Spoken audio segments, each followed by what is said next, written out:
ನಿಂಗ್ ಹೇಳೋದ್ ಮರ್ತೋದೆ. ನೆನೆ ಆಫೀಸಿಂದ ಬರ್ಬೇಕಾರೆ ರಾಹುಲ್ ನನ್ನ ಮನೆಯವ್ರಿಗೂ ಡ್ರಾಪ್ ಮಾಡ್ದ. ನಿನ್ಗೆ ಎಷ್ಟ್ ಸಲ ಹೇಳಿದೀನಿ ಅವನಿಂದ ದೂರ ಇರು ಅಂತ. ಅವ್ನ್ ಒಳ್ಳೆ ಹುಡ್ಗ ಅಲ್ಲ. ಅವ್ನ್ ನೀನ್ ಅನ್ಕೊಂಡಿರೋ ತರ ಹುಡ್ಗ ಏನಲ್ಲ. ಅವ್ನ್ ನನ್ ಜೊತೆ ತುಂಬಾ ಚೆನ್ನಾಗ್ ಮಾತಾಡ್ತಾನೆ. ಅದೆಲ್ಲ ನನಗ್ ಬೇಕಾಗಿಲ್ಲ. ಅವ್ನೆಲ್ಲಾರ ಹತ್ರನು ಚೆನ್ನಾಗೇ ಮಾತಾಡ್ತಾನೆ. ಅವ್ನ್ ಎಂತವನು ಅಂತ ನಂಗೆ ತುಂಬಾ ಚೆನ್ನಾಗ್ ಗೊತ್ತು. ಏನ್ ಪ್ರಾಬ್ಲಮ್ ನಿಂದು? ಯಾವಾಗ ನೋಡ್ರು ಅಲ್ಲಿ ಹೋಗ್ಬೇಡ, ಇಲ್ಲಿ ಹೋಗ್ಬೇಡ, ಇವ್ರ ಜೊತೆ ಮಾತಾಡ್ಬೇಡ, ಅವ್ರ ಜೊತೆ ಮಾತಾಡ್ಬೇಡ. ಏನ್ ಆಗಿದೆ ನಿಂಗೆ? ನೀನ್ ಇಷ್ಟೊಂದ್ ರೆಸ್ಟ್ರಿಕ್ಷನ್ಸ್ ಹಾಕಂಗಿದ್ರೆ ಪ್ಲೀಸ್ ನನ್ನಿಂದ ದೂರ ಹೋಗ್ಬಿಡು. ಇನ್ ನನಗ್ ನಿನ್ ಜೊತೆ ಇರೋದಕ್ ಆಗೋದಿಲ್ಲ. Let's break up. ಒಂದ್ ನಿಮಿಷ ನಿಂತ್ಕೋ. ತಪ್ಪು ನಿಂದಲ್ಲ, ನಿಮ್ ಹುಡುಗಿರ್ ಬುದ್ಧಿನೇ ಇಷ್ಟು. ಯಾವ ಹುಡುಗ ರಿಸೀಟ್ ಮಾಡಲ್ವಾ ಅವ್ನೊಳ್ನ ತುಂಬಾ ಪ್ರೀತಿ ಮಾಡ್ತಾನೆ ಅಂತ ಅನ್ಕೊಂತೀರಾ.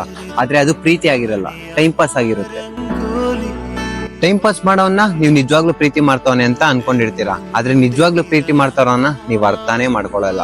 ಇದೇ ಇವತ್ತಿನ ದಿನ ಬ್ರೇಕಪ್ ಆಗೋದಕ್ಕೆ ಕಾರಣ. ಸಾರಿ. ನೆರಳಿಗೂ ದಾರಿ